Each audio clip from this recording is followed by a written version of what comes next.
This is the Dr. Berg Show. Live from the nation's capital, it's time to get healthy, lose weight, and feel great. Call now to speak with Dr. Berg at 866-561-4292. And now, Dr. Eric Berg.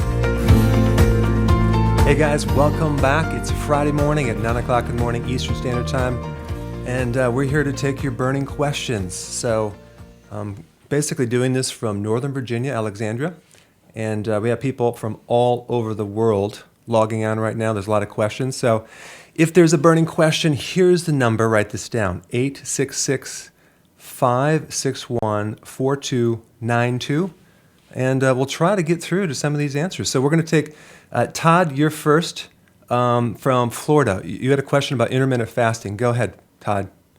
Yeah, good morning. Good morning. My question is basically if you're an adrenal body type and you stand to lose a bigger amount of weight, say 100 pounds or so, then is intermittent fasting going to work for you? Don't you need a little protein in the morning if you tend to lose more weight than normal? Todd, that's a great question. So, and basically I'm just going to repeat for those people that haven't heard that question, but he wants to lose like 100 pounds. And the question is, should he do intermittent fasting? Doesn't he need protein in the morning?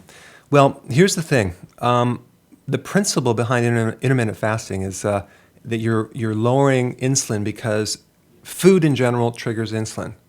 The more you reduce insulin, the more you're going to lose. So no, it's not true that you need protein in the morning, even though I've been telling people that for 17 years. You don't necessarily need to eat in the morning if you're not hungry, because you're just coming out of a fast all night long. You didn't eat, your body's burning your own fat for fuel, so you're going to eventually break the fast. You know, I like to have a late breakfast, maybe like 11 o'clock, but if you could get to the point where you're like doing 2 meals a day or 3 with no snacks, you're going to be fine, because intermittent fasting is the most powerful way to trigger growth hormone, to decrease insulin. It's the most significant factor. So no, it's not going to be a problem. And I would go ahead and go with that. Just eat when you're hungry, and make sure you're doing intermittent fasting in between. No snacks. All right. Tiffany from Kentucky, you had a question on inflammation of your thyroid. You keep getting sore throats, right? Yes, I do. Do you have a history of sore throats growing up as a child? Yes, I've had chronic strep my entire life. It's left me with a very low, poor quality of life. Wow. And now there's thyroid's affected, right? Yes, I have solid benign nodules, upper and lower, right and left lobe. The biggest one is in my right lobe. Okay. All right, Tiffany, so let's answer this question. If you had a history of chronic sore throats like I have, over the years, a lot of times you get them like every year or every few months, and they keep coming over and over and over. And it really affects the throat and anything going on with your voice and your immune system and that whole thing. There is a video that you can search out, and it has to do with how to get rid of sore throats. Now, I'm not telling you you can treat an infection, but the reasons why you keep getting the sore throat over and over and over is there's a weak spot in your throat that needs to be strengthened. And there's an acupressure technique that borders on magic. And I'm not going to say anything, but just go ahead and try it and see for yourself. But live on TV once, I had the producer of the show, and he had a sore throat. And within a minute, I actually showed him the technique. We got rid of his sore throat. But it actually prevents recurrent infections, because it opens up a stuck flow in your neck. And it's acupressure points in the back of the neck. And of course, I don't have the facility to demonstrate this, but if you go to online on YouTube and type sore throat Dr. Berg, you'll see the technique there. I would do that. It's something that you probably then are going to wish you would have done a long time ago, because it'll decrease the frequency of sore throats. It'll help if you have a sore throat to get rid of it fast. It opens up the flow through your neck. Basically, instead of getting rid of the infection, we're taking that part of the body that keeps getting an infection and strengthening that part of the body, increasing circulation and blood flow. So it's an amazing technique. Go ahead and type that and see if you can get some relief from that, okay? I wish I could demonstrate that now, but I can't. All right, good. So now we have someone from New York. It's Bukanla. Go ahead, you're live. I was calling in because I've been watching your videos and have learned so much. I'm on a particular eating plan right now from March 1st until April 17th, basically doing smoothies. My question was, is there a particular smoothie, if I'm only going to be eating, say, once or twice a week with intermittent water fasting, is there a particular smoothie I should eat to ingest a certain amount of health going forth with particularly the water fast? Okay, so I am not familiar with water fast, so I haven't done any videos on water fast. I've never done a water fast. I guess that would be fasting and you can drink water.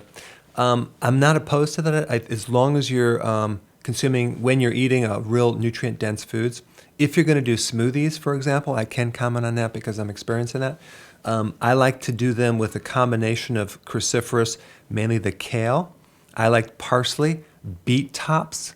If you can add in there some dandelion greens, you'll take it to the next level because that's really good for the liver. The problem is those vegetables are very, very bitter, so you're going to have to offset it with some berries or fruit. Make sure it's organic. Fill up with water, blend it up. I like to keep all my vegetable in the freezer so it's frozen. Pull it out, blend it, so that way it tastes a lot better and it blends a lot better. The key with that is you need a really high-powered blender or else it's not going to break down into small particles and it's really hard to consume like clumps of, fiber. But the microbes in your gut live on these fibers, so it's going to actually turn those fibers into fuel for the colon cells. So it's really good for that. And the other thing is that when you consume these, I like to do them once a day. But if you're bloating, cut it down because some people cannot digest that heavy-duty kale. And if you're not digesting the kale, what's going to happen is you're not going to lose weight if you're bloated. So that's my one little caveat to doing the blending drinks is that if you're bloating, you don't want to do something if you're bloating that bad. Okay? So thanks for calling. All right. Diane, you're from Arizona. You had chronic tiredness in the afternoon. Go ahead. Yes, around 3 o'clock in the afternoon, I do transport. I drive my clients to their houses, and I get tired. And I think I'm already in ketosis, but what does it mean when I'm tired and being in ketosis? Okay, so good question. So here's the thing, Dan. If you're tired in the mid-afternoon, there's two things I look at, especially if you're just starting ketosis and you're coming out of running your body on sugar, because typically people, when they do ketosis and intermittent fasting, they're trying to overcome the insulin problem, the insulin resistance.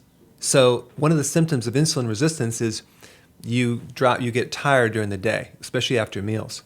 But if you're tired right around like 3 o'clock, that's usually an insulin problem. But I would do two things. Over time, if you continue to do this and combine ketosis with intermittent fasting together, that should decrease.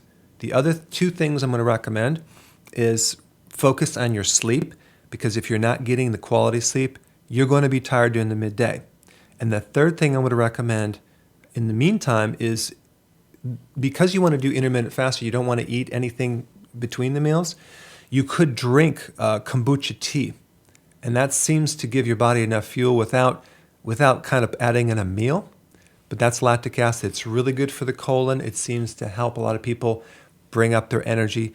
Or you can do a glass of apple cider vinegar drink with a little lemon. So you take a tablespoon of vinegar in the water with the lemon, drink that as your energy rejuvenation, and it seems to work. So I combine it between kombucha tea and apple cider vinegar and lemon, okay?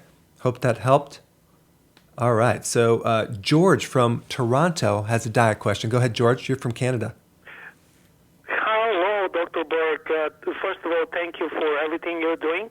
I have few but very short questions. The keto diet and first, vaping, THC.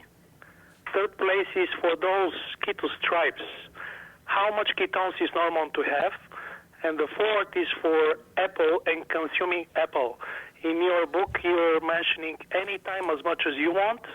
In your videos, you're saying don't eat apple. Thank you. George, I missed your first question. Can you clarify the first question again? The keto diet and vaping, vaporizing. Oh, vapor. Okay, got it. Yeah. Okay, good. Thanks, George. Okay, let's talk about the vapor cigarettes. I think they're a heck of a lot better than regular cigarettes because you're doing the caffeine without the 600 different chemicals. Okay, so I'm all in. I'm for that. There is a couple chemicals in there. I don't know much about what those chemicals are, but they're definitely better than regular cigarettes. So I think that's not going to affect the weight. But I will say, when you come off smoking too quick, a lot of people gain weight, and they think it's because they're overeating, which they possibly can. But sometimes, if your adrenals are being dependent on that nicotine every day, and then you pull that away, there's nothing, like they can crash and burn, and the person gains a lot of weight because the adrenals just crash. They're so used to that nicotine. So it puts a strain on the heart. So what you want to do is you want to either gradually come off, and some people do fine, but you need, I think, a backup to support the adrenals as you come off smoking. If you could support those adrenals with nutrition, I think you'll be fine. But I think the vapor thing is a great transition product because it minuses the chemicals, because that's really the danger in smoking. Okay, then the next question is apples. Yes, you're right. In my previous book, The 7 Principles of Fat Burning, I recommend consuming a lot of apples. I have since then changed my mind on that because I found that it's no longer workable. There's like 19 grams of sugar in an apple, and it will totally stop you from losing weight, especially if your metabolism is slow. Because what happened is, as I was getting into this more and more, I started getting into cases that were really stubborn cases.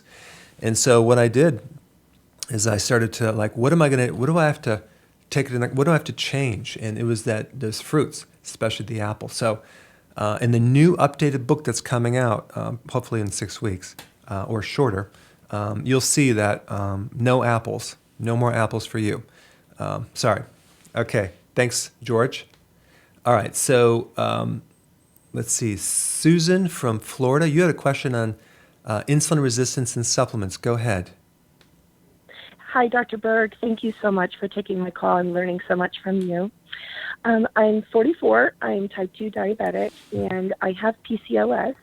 And I was wondering if I should take the estrogen balance or the ovary support or both. Okay.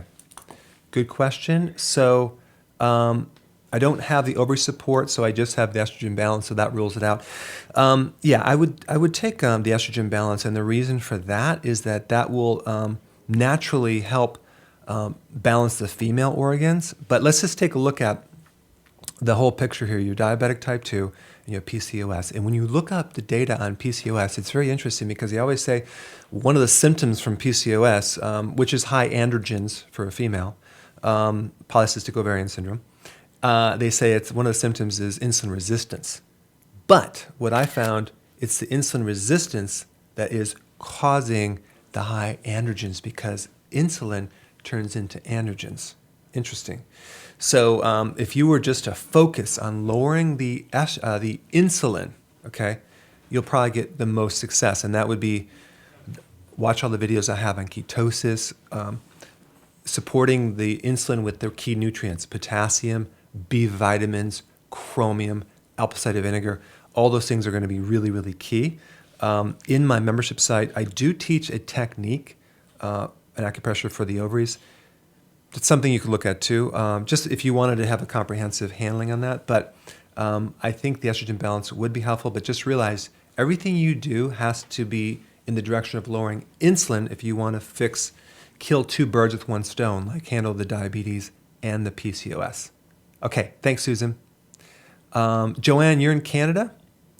Go ahead, you're on the air. 1 kidney. Let's see, is a ketogenic diet okay? Just wondering whether the extra consuming of fat would be hard on my 1 kidney. Good question. So, Joanne, excuse me.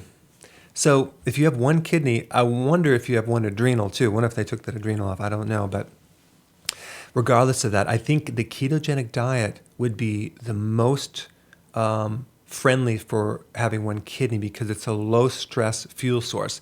Think about if you're running your body on glucose all the time, and that is a lot of stress on the kidneys because the kidney is constantly filtering out glucose. I think adding more fat and less carbs is the most efficient for your metabolism. It's the least stress on the body. I think it'll be very friendly for your kidney. I do not see any problems whatsoever. Thanks, Joanne. Okay, so Carl, Pennsylvania, you're a former patient. You had cardiovascular health. You had a question. Go ahead. Good morning, Dr. Berg. Very much appreciate your work. I've been an athlete most of my life, and I have an adrenal body type, and I've sadly been on the sad diet most of my life, and I'm 60 years old this year. One of the things I was wondering when I was it was recommended that I watch the amount of exercise that I do as we were going through the program, and I didn't quite understand that and how it kind of affected insulin levels, and it may just retard my my getting healthy, healthier.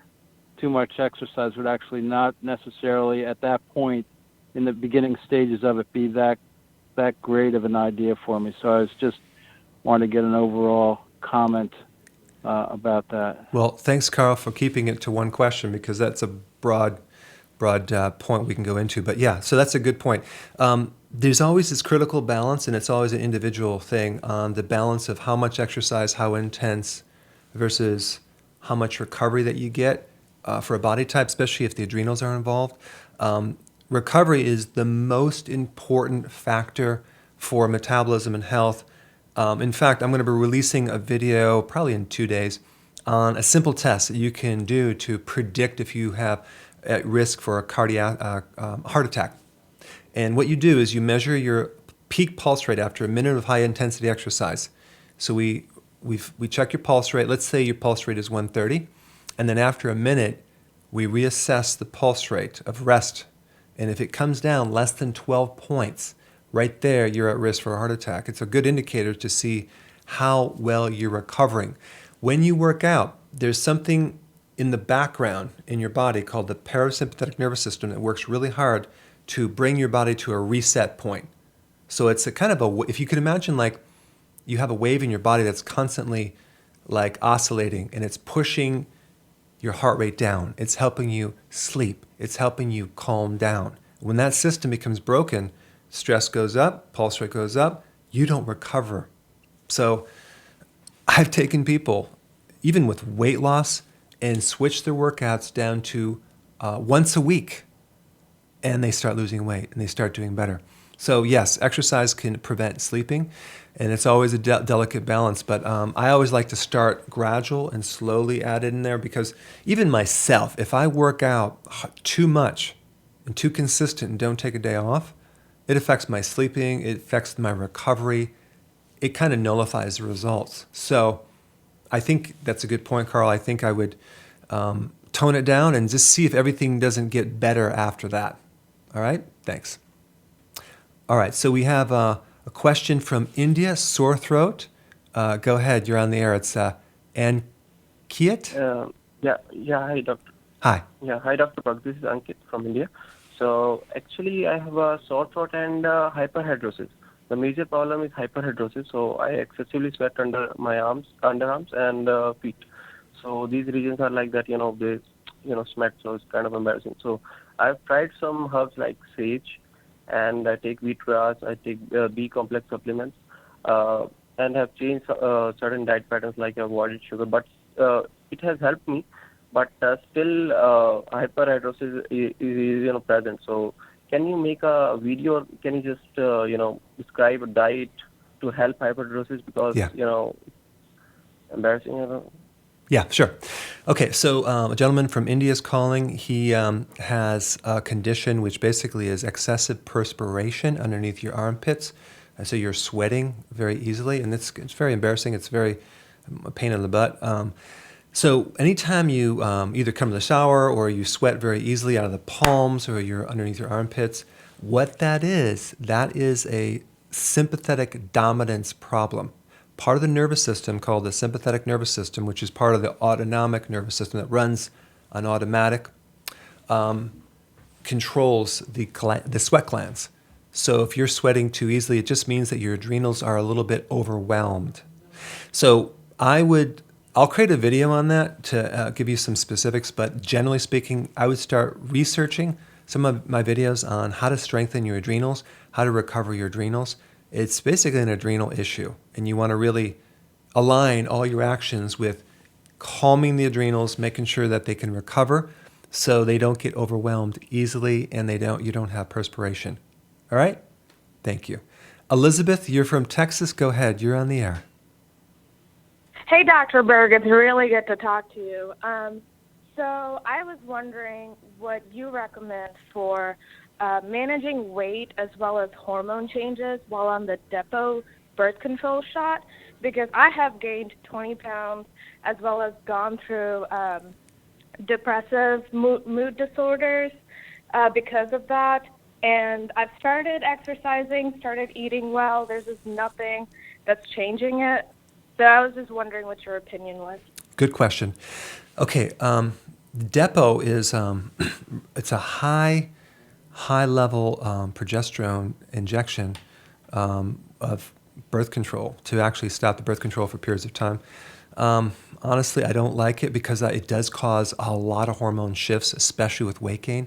It's convenient, that's for sure, but it is a major shock to the system. My whole goal is just to help people find natural remedies. And so my question is, what problem are you trying to solve? And most likely, it's heavy periods or irregular periods or some weirdness with your period, I'm guessing. So in that case, there's a lot of things we can do to improve the period. Now, I don't have this on a public video because it's kind of a long procedure, but in the membership site, I show people a technique, an acupressure, how to normalize your cycle. And you're basically improving the ovaries. It's an ovary issue. There are some natural remedies that you can take that are for estrogen dominance. But the main thing, instead of taking hormones, which basically inactivate your own glands, we want to support the gland directly. So do two things. Check out the membership site. And number two, go online and do a search on some of my videos on estrogen dominance and start to figure out what to do on a more of a corrective basis, and so that you don't have to do the Depo because it just has so many long-term side effects, including weight gain. All right? Okay, thanks. So Karen, you're from California and anemia. Go ahead, you're on the air. Oh, thank you. Well, I've been listening to your great videos, and I really appreciate you and putting those videos on for us. I have pernicious anemia, and so I'm sure you know that's where the body doesn't take up the B12, so I take B12 shots. Yeah. And I've been doing it for so long, and medical doctors have all kinds of opinions on what you should do, and then I very, very seldom see an MD. I usually go to acupuncturists, chiropractors, and they can't prescribe my B12. So I have one doctor telling me that you only need to take the B12 shots, and another one says, oh, no, you have to take complex as well. And all of my research says that you should take the B12. You shouldn't isolate one part. You should take the complex along with the B12. So it's very confusing. Yeah. Okay, great. Karen, let's talk about that. So B12, a lot of people have a deficiency of that, and there's several reasons for that. I would like to find out, why do you have a B12 deficiency in the first place? Because now vegetarians do have a hard time getting B12. That could be one thing I would look at. Number two, the stomach is damaged or the intestines are damaged, leaky gut, acid reflux. That means there's weakness. Let's say you had gastric bypass. I would look at that. These are all things I would look at. And then also low acid in the stomach. It takes a very strong acidic stomach to be able to absorb certain factors. And if you have hypochlorhydria, which is basically low stomach acid, That could be the reason. So you're saying apple cider vinegar. So that's smart. So start consuming the vinegar. See if you start absorbing it. One of the best sources for B12 would be liver and onions, organic, high quality beef liver, or other, like lamb liver, whatever. Also, eggs will have it. And these are just ideas of what you can do to increase it. But also the form of B12, the form you want is the, I think it's called methylcobalamin, not cyanocobalamin, because the methyl is more natural.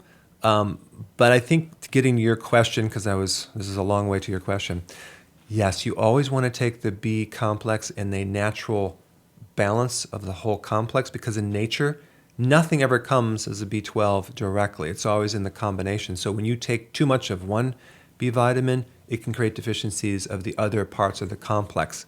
I would probably immediately start doing nutritional yeast, get it unfortified, and start to consume that, and start taking to get the other factors of the B complex.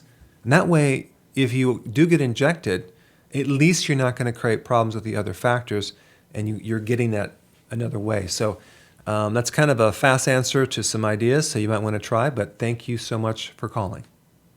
Okay, April, you're from Canada, Ontario. Your mother is 78, concerned she's always exhausted. Go ahead, you're on the air. Great, thank you so much. I've been watching your videos.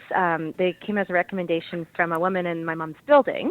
I think she fits about 80% or 90% of the adrenal fatigue syndrome issues.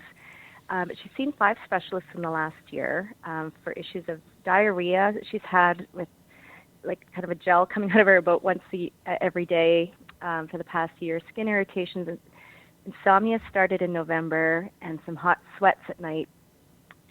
She's had stress in her life in the past, and that's why I think that she's the adrenal type, but everything comes up normal on her tests with the specialists that she's seen this year. And one of them was an endocrinologist, but I don't think she's been tested for adrenal fatigue. Whoops. So I'm just wondering what you might recommend in dealing with the medical system here, or what you could suggest for her to take. So I have a quick question. Does she have any problem sleeping?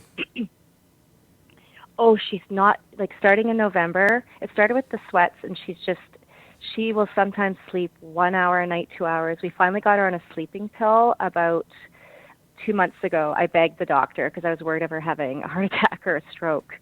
And then she's not wanting to get on the sleeping pill too regularly, but she never gets more than 3.5 hours a night, and she's exhausted. Okay. All right, thanks, April. Here's the thing. I wouldn't focus on the exhaustion. I would focus on the sleep. The sleep has to be fixed. You're not going to be able to get energy if on top of a sleep problem. And then, of course, what causes sleep problem? There's a lot of reasons. Sweating, I'm thinking hot flash, but she's 78, so that doesn't sound logical. But I've seen even older women all of a sudden getting like night sweats and things like that. So that's things in the back of my mind. But the adrenal, there's 2 things I would do as a simple remedy, is do a natural adrenal support for sleep. I have one called Adrenal Night. Take one before bed. I take it every night. Boom. It calms the adrenals down. That's one thing. And number 2, the acupressure tool that I have that works on the adrenals. You could literally, if she lives with you, you could work on the adrenals before she goes to sleep, and I show you how to do that. I mean, that's just going to pull the stress out. It's like no side effects, help chill out the adrenals, help calm her down, and she should sleep like a baby, and then the energy start coming up. But she really doesn't have an energy problem. She has a sleep problem. So that's what you need to focus on and watch. I have a ton of videos on sleep. Thanks.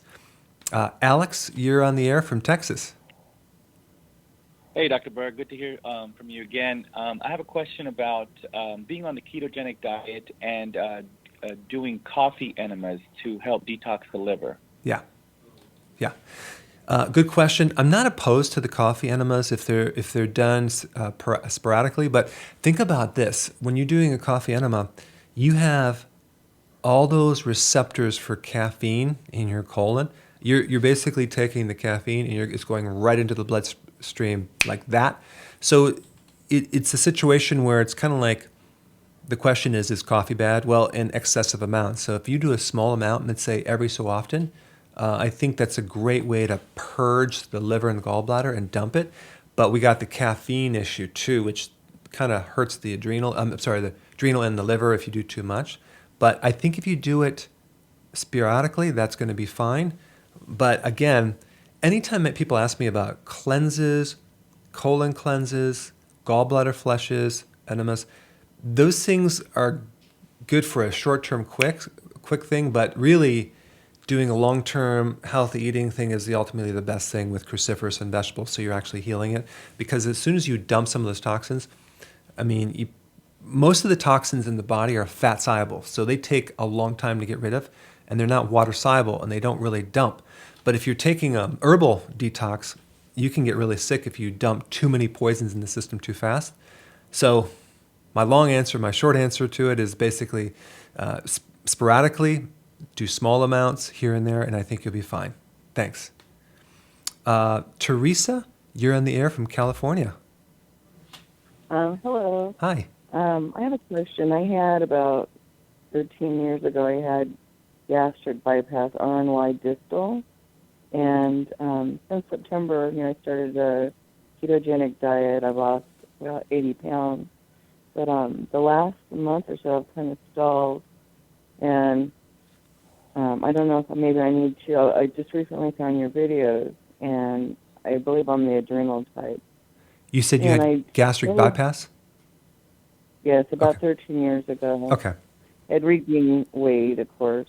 Yeah. But since then, like I said, I've been doing a low-carb diet and just recently went over to the ketogenic the last 2 months, doing more of a high-fat. I don't have my gallbladder either. So I'm just kind of concerned about doing the high-fat with no gallbladder and the gastric, all that is going to work together. Okay, good question. My whole thought on the ketogenic, I don't necessarily look at it like a high-fat diet. I look at it as a low-carb, some fat, because you can overdo it with that fat and blow out your gallbladder, or if you don't have one, you're just not going to have the bile to digest that, and that backs up and strains in the liver.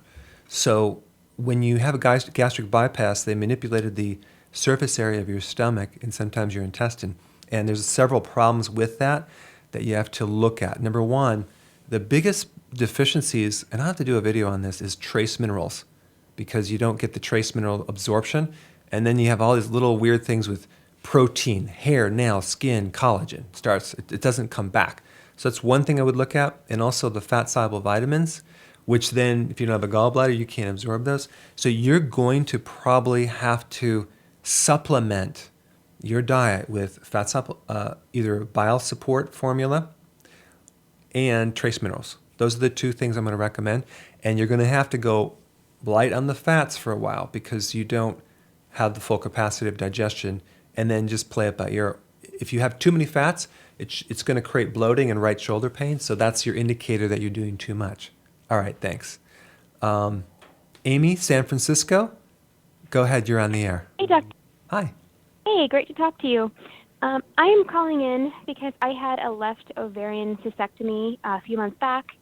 While the doctor was performing the surgery, she found some fatty necrosis in my abdomen, and I'm calling to you because she kind of threw her hands up and had no idea what the cause was. I haven't had an injury, but I do have bloating and severe pain in that area when I try the keto diet, so I was just wondering for your take. Yeah, good question. And I just have to use a little disclaimer here that a lot of these questions are border on medical questions. So before you take any of my advice, check with your doctor.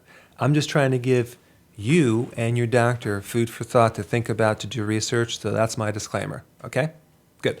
Amy, I think when you have necrosis, that usually comes after an infection somewhere going on in your system. So the immune system is affected somehow. So I don't know exactly what caused that, but there's a couple things that I would recommend too.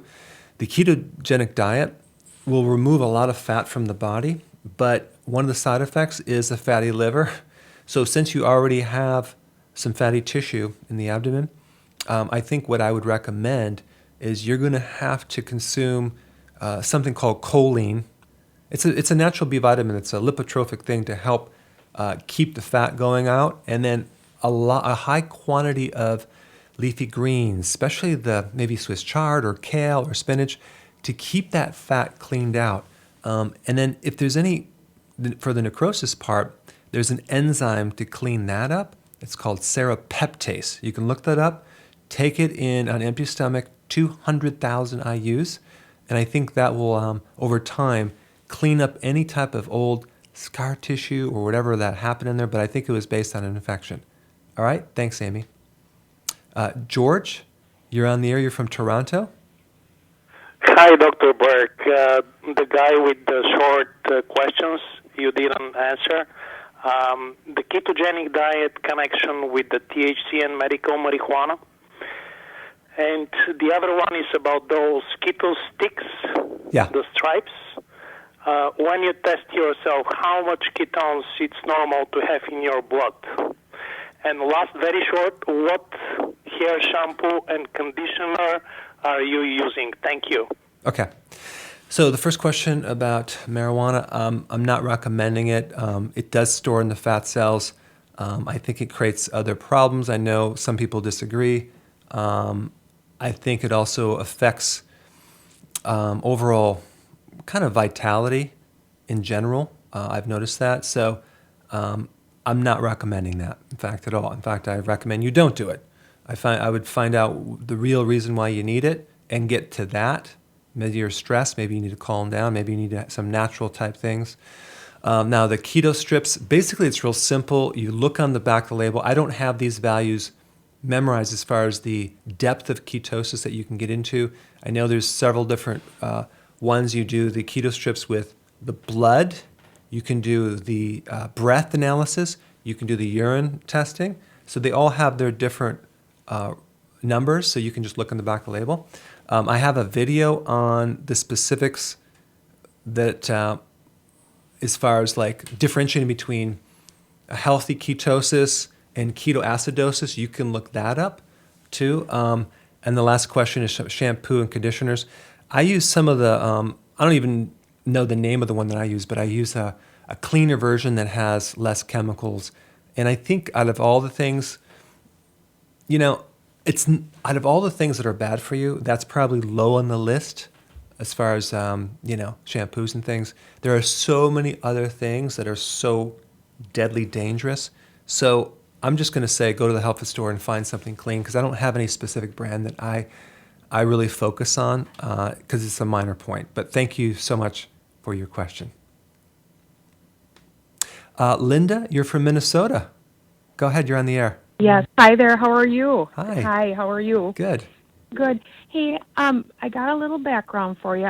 First of all, I just have learned about the ovary kit that you have, and how I hold my weight mostly in my hips and my thighs.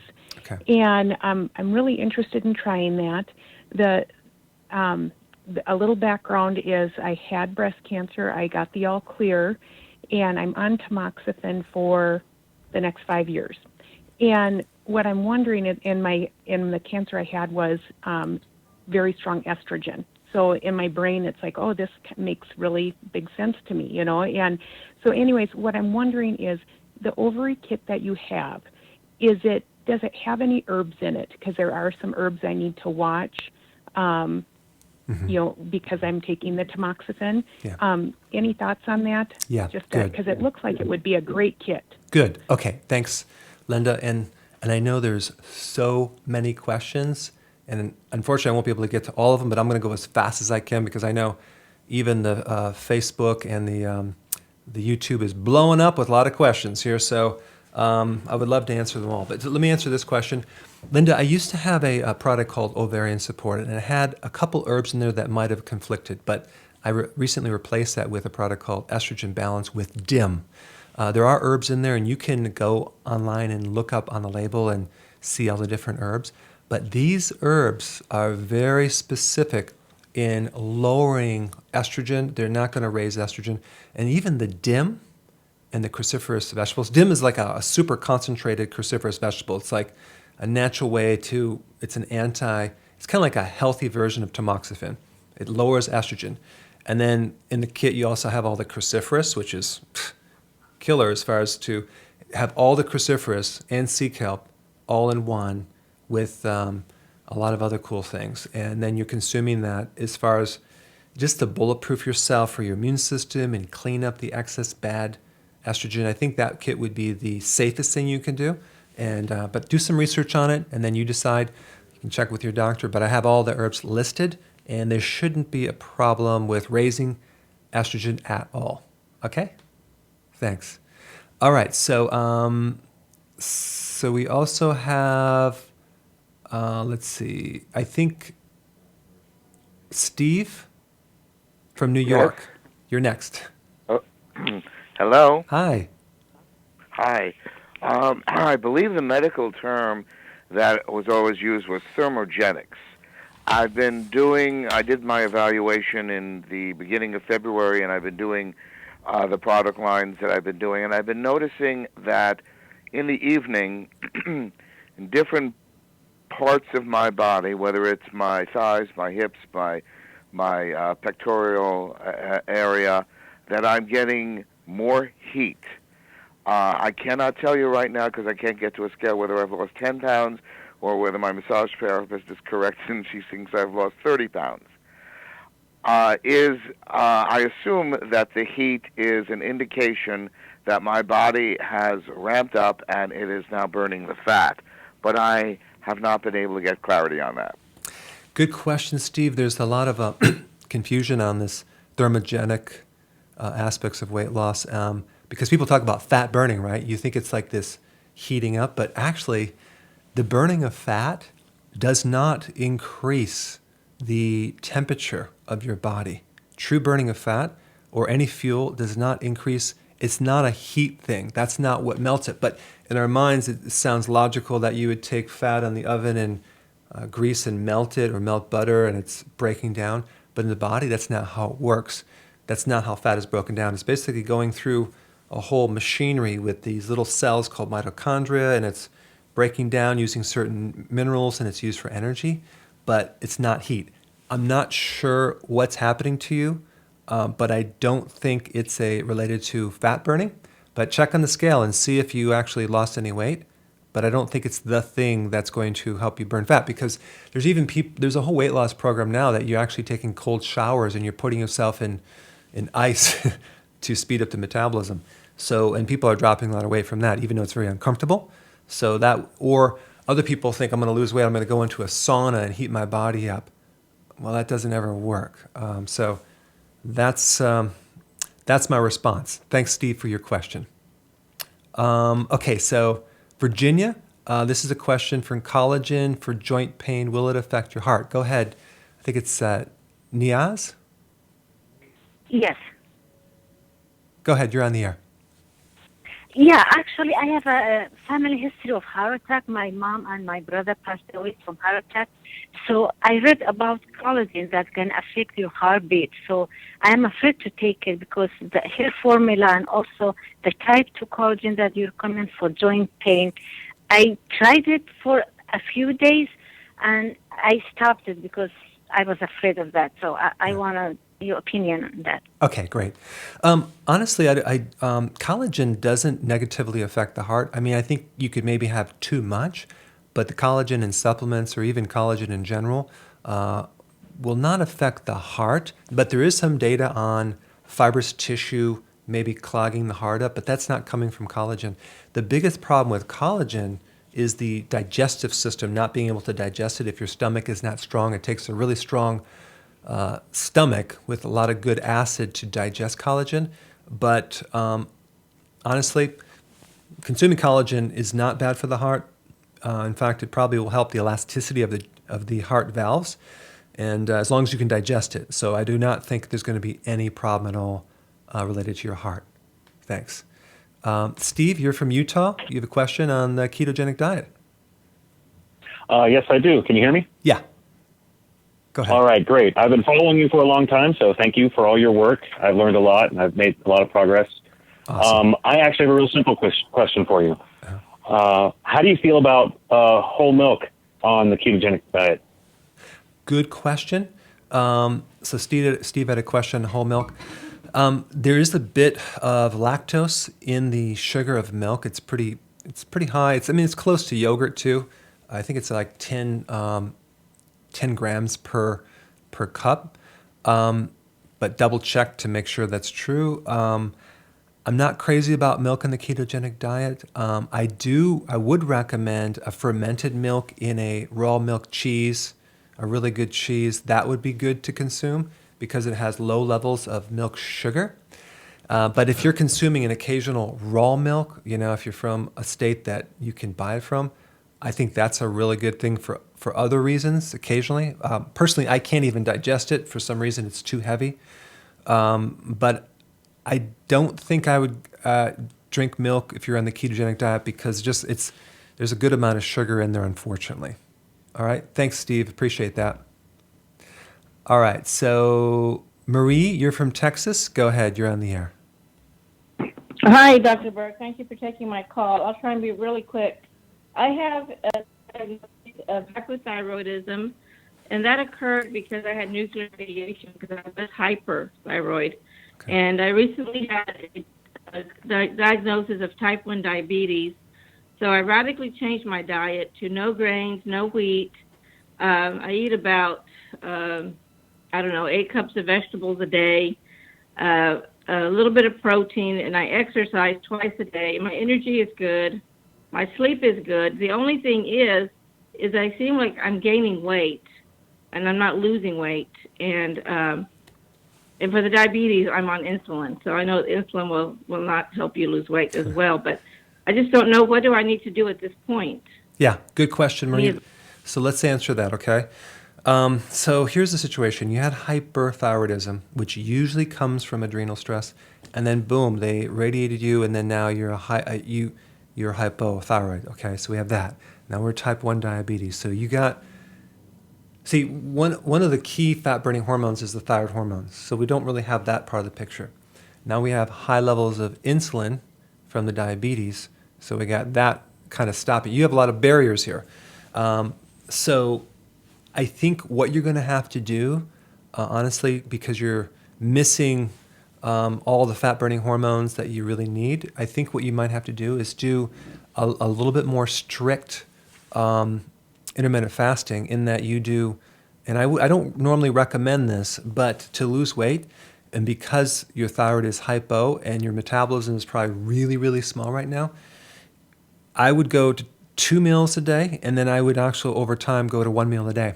Now, this might sound radical, but if you have a really good meal with all the nutrition that you need in that one meal, if you can work up to it, and I don't even know if this is possible if you're type 1, it might not work. So that's why I'm suggesting 2 meals a day for a while and then see if you can gradually go to 1. There are certain cases that I have that are in this situation where the metabolism is so messed up that they have to do 1 meal a day. And those people eventually start losing weight and they do very, very well. And you would think that you're starving them, you're not. So their body is just very efficient. Our bodies were never designed to consume all these meals all day. Sometimes we'd eat and then we wouldn't eat for a day and then we'd eat a couple meals. And so I think that would be the route I would go after, especially since you've had these things happen to you, until you can start getting better. Especially if you're really motivated and you want to see some weight loss, that's what I would recommend. So it's a pretty extreme thing, but I think you might want to consider it. Okay? Thanks. Scott, you're on the air from Kansas. Go ahead. Hey, Dr. Berg. I've basically been having an issue with erectile dysfunction for about nine months, and I'm 37 years old. And I went and got my testosterone tested because of my chiropractor, and it was at 260. And I'm 6'2". I was about 320. I've lost about 50 pounds since watching your videos. I've cut most of the sugar out of my diet completely, and I'm not eating breads anymore, things like that, which is great. I'm losing all this weight, but the only relief that I found, and it was kind of suspect, was when I started taking milk thistle and NAC together. I did see probably a couple weeks where the erectile dysfunction improved quite a bit, and then it like went away. And so I'm not really knowing what to do. I've lost a lot of weight. I'm eating healthier, taking wheatgrass, taking potassium and magnesium, and I forgot what the other one was, but they're all three in a supplement together. And I've been taking those at night, and I'm just not seeing an improvement in the erectile dysfunction. And okay. I have to take selenium to overcome that issue. So. Got it. Okay, thanks, Scott. So here's what I'd recommend. You lost weight now, but now we have a testosterone problem. Out of all the things that you can do, you have things that will boost testosterone, like high interval training, intermittent interval training, high intensity exercise. Enhancing your sleep is going to help. There's supplements and things like that. But the biggest thing that you need to focus on is lowering estrogen, okay? Guess what makes estrogen? Fat. So I would have a program to lower your estrogen. And there's a product I have mainly for females, but it's for men too. It's called Estrogen Balance with DIM. That's basically just an anti-estrogenic natural remedy that I think that's what you need, because as you reduce your estrogen, your testosterone it's like an opposing hormone. And instead of trying to boost that, if you lower this, you'll find an improvement in that. Now, that being said, and I've talked to a lot of people, men on this, and they always want to supplement and things like that. Out of all the supplements, and this might sound bizarre, but it seems to work. And of course, I'm not recommending this for everyone, but if you needed something short term, there's something, basically you can look it up and do the research on it. It has to do with black ants. If you want to look that up, check it up. I don't sell it, but there's a certain property in black ants, and I know it sounds strange. I'm not saying go in the backyard and start grabbing these ants in the yard and start consuming them, but there's a supplement that a lot of people take, and there doesn't seem to be any side effects, and it's actually around the world that seems to improve that greatly. But again, I don't sell it, so you're going to have to do your own research. So thank you for your question. All right, so Brandon, you're on the air. New York, you had a kidney stone question? Well, actually, I'm 31 years old. I recently had a CAT scan done, which showed I had kidney stones, but also on the CAT scan, it showed that my prostate is enlarged and that I have prostate calcification.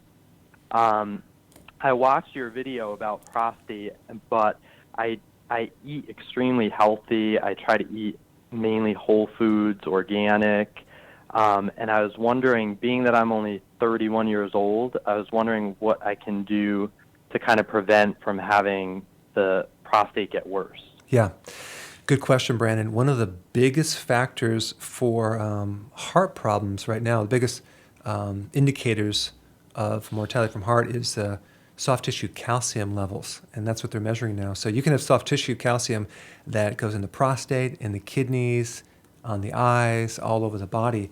So what I would do if I were you is I would focus on the natural factors that eliminate soft tissue calcium, and that would be vitamin K2. Vitamin K2 is a fat-soluble vitamin, and sometimes you need bile salts to absorb it, but vitamin K2, probably in the next 2 or 3 years, it'll probably be the next super amazing vitamin that most people are taking, because it removes soft tissue calcium from the arteries, the joints, from the other parts of your body, and even from the kidney. And I would recommend getting some of that. And you want to get it in MK7 version, and get it 100 micrograms, and you're going to need D3 at 10,000 IUs together, because they both work together. And you consume those with your meal when you have a little fat, so they're absorbed. And you might need to do like 4X for a while to slowly dissolve those stones and the calcification. So there are several nutrients that will work to pull calcium out. One is K2. The next is phosphorus. I don't think you need that, but you can just make a mental note of that as well. And then magnesium. Those are all anti-calcium, and they pull the calcium out. And then the other thing is having the right pH, which I don't think is a problem in your case, But I would start down in that K2 and D3 so you can start to balance out that calcification. And I think over time that will help you. All right? All right, good. So let's see. We have someone from North Carolina. It's Monte. Go ahead. Hi, Dr. Berg. It's Monte. Hi. Hi. So listen, I had some issues with emotions and anxiety, depression medicine. I did a cleanse and started having issues with my digestion a lot more. Had the leaky gut test with the Thyroid labs, the array 2. The practitioner said that, that's not the issue. I could just have an overactive brain that is causing me to have these digestion issues and causing my body to respond as if food was, allergic, and causing the inflammation and the rheumatoid arthritis and things like that. So Okay, so let me just answer that because when someone has a lot of different symptoms, that's going to take more time. So I'm just going to give you like one tip. So you have inflammation, you have an overactive, it says bladder, overactive brain, and leaky gut, and these other things. So I don't want to get into like a whole program, but there's a couple things. One of the best things for rheumatoid arthritis is colostrum.